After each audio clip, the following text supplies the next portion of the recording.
Ya, Prabowo masih di hati PKSK. Kita langsung tanyakan saja kalau begitu ke Mas Iqbal. Mas Iqbal, ini kan sudah ketemu PKB, sudah ketemu Nasdem. Pelukannya sepertinya erat antara Pak Prabowo, PKB dan juga Nasdem sepakat katanya kerjasama untuk rakyat. Kesepakatan itu akan kita lihatkah ketika nanti pertemuan antara Pak Prabowo dan juga PKS terjadi?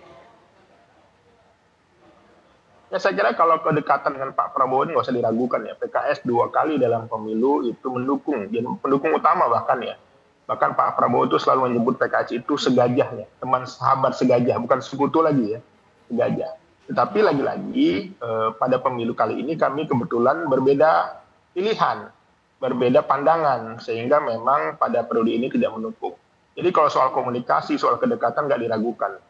Jadi kita melihat bahwa banyak pertimbangan yang akan dilihat ya, dari aspek geopolitik, dari aspek kepentingan nasional, termasuk dengan aspirasi dari masyarakat khususnya dari pimpinan dan juga kader-kader PKS.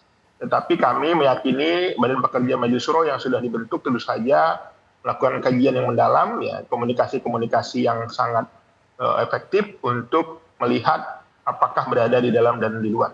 Jadi kalau hubungan antara PKS dengan Gerindra ini sudah berlangsung lama, dan ini tentu saja bukan hal yang baru untuk berkomunikasi. Jadi sebelum partai-partai lain mendukung Pak Prabowo, sejak lama PKS sudah mendukung Pak Prabowo. Tapi lagi-lagi pada pemilu ini kita berbeda pandangan, berbeda pilihan, dan itu hal biasa dalam politik. Oke, tapi kan pemilunya sudah selesai lah ya Mas, kita bilang lah ya, karena kan nanti sudah sah, tinggal pelantikan. Nah, akankah kita melihat cinta lama ini bersemi kembali gitu Mas Iqbal? Ya saya kira segala kemungkinan dalam politik terjadi, apalagi kami berpandangan, pimpinan berpandangan bahwa berada di dalam ataupun di luar itu sama-sama terhormat. Ya, jadi kami lagi-lagi tidak bisa terburu-buru memutuskan, tetapi PKS punya mekanisme sendiri, PKS punya badan pekerja yang sudah dibentuk. Kita lihat saja nanti bagaimana keputusan. Yang jelas PKS sama-sama ingin juga melihat bagaimana ke depan pemerintahan itu juga bisa dilaksanakan ya dengan janji-janji politiknya, dan PKS tentu saja akan senantiasa juga mengkritisi ya, tentu saja juga memberikan masukan-masukan yang positif. Karena bagi kami dalam politik itu bukan hanya soal kepentingan pribadi atau seseorang, tapi juga kepentingan masyarakat.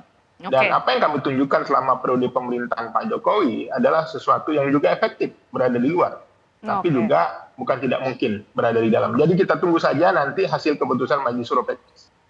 Oke, baik Mas Nyarwi, gimana nih? Akan senantiasa mengkritisi dan memberikan masukan yang positif, tapi kira-kira akan memberikan kritis dan masukannya sebagai salah satu menteri di kabinet atau tetap di oposisi? Ya, kalau saya lihat dari pernyataan Mas Iqbal ini tadi masih bimbang itu. Kan? Jadi, tapi memang saya lihat PKS katakanlah punya semangat yang kuat ya untuk konsisten sebagai partai politik gitu ya, menjadi aktor penting dalam demokrasi gitu, dan itu tadi disampaikan penjelasannya Mas Iqbal itu kan luar biasa ya, di masa Pak Jokowi perannya konsisten seperti itu. Tetapi kalau kita lihat ya, hatinya PKS ini saya lihat kok banyak bergeser juga, terbelah gitu, udah dekat gitu ya dengan Pak Prabowo. Makanya itu saya kemudian berpikir, akankah PKS itu meninggalkan seandainya PDIP memilih oposisi itu sendirian gitu loh. Nah ini yang kemudian masih kita tunggu-tunggu, padahal ruang oposisi lebar. Tapi biasanya kalau ruang oposisi itu kan jalanan yang sepi ya. Nah ini kan jalanan ramai tapi padat. Nah ini milih yang mana? Kita belum bisa melihat, nanti akan tetap kita tunggu aja ini kan. Tapi peluangnya seperti apa Mas kira-kira? Ini akan jauh di mata dekat di hati atau dekat di mata dan dekat di hati? Ini kita masih saya lihat ya, nanti sejauh mana ini ya, mungkin termasuk Mas Iqbal itu ya. Ini kan kelompok-kelompok yang muda saya lihat itu masih nyaman banyak bersuara kritis. Tetapi kan saya kira kelompok-kelompok faksi yang lebih senior itu kan melihat secara panjang, jangka panjang ya, plus minusnya. Tapi dugaan saya ya, PKS ini membutuhkan ruang yang lebih lebar dalam berpolitik, itu termasuk ruang pengaruh ya elektoral.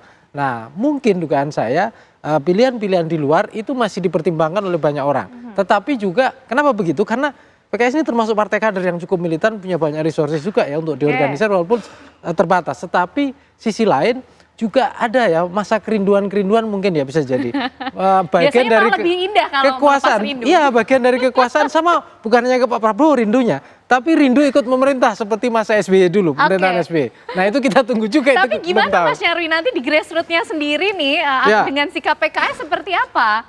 Nah, grassroots PKS itu memang salah satu PR bagi elit-elitnya.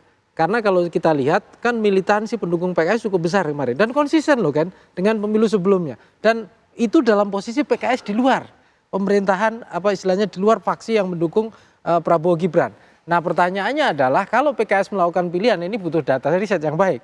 Akankah ditinggal juga? Nah ini saya kira akan menjadi pertimbangan juga. Tapi dugaan saya ya PKS itu sangat sulit ya meninggalkan basis konstituennya. Makanya itu sampai hari ini masih belum yakin gitu ya. Belok ke Pak Prabowo gitu dengan risiko tentu saja gitu atau katakanlah tetap konsisten ya. Menemani misalnya, menemani PDIP seandainya PDIP ini di luar. Ya, kita masih belum melihat, Pak. Tapi saya yakin ini masih akan menjadi perdebatan yang sangat panas di dalam. Nah, kita lihat pada senyum-senyum di luar gitu, tapi di dalam saya kira galau. Ya, galau gitu. Oke, kita nanti akan tunggu ya. Ini Mas Iqbal senyum-senyum tapi sebenarnya hatinya galau ya. Kita tunggu kegalauan PKS ini akan berlabuhnya seperti apa, memutuskan untuk melepas rindu dengan romantis atau cukup jauh di mata dekat di hati saja. Terima kasih Mas Nyarwi, Mas Iqbal sudah bergabung malam hari ini di Apa Kabar Indonesia Malam. Terima kasih. Sama-sama. Terima kasih. Salam. Assalamualaikum.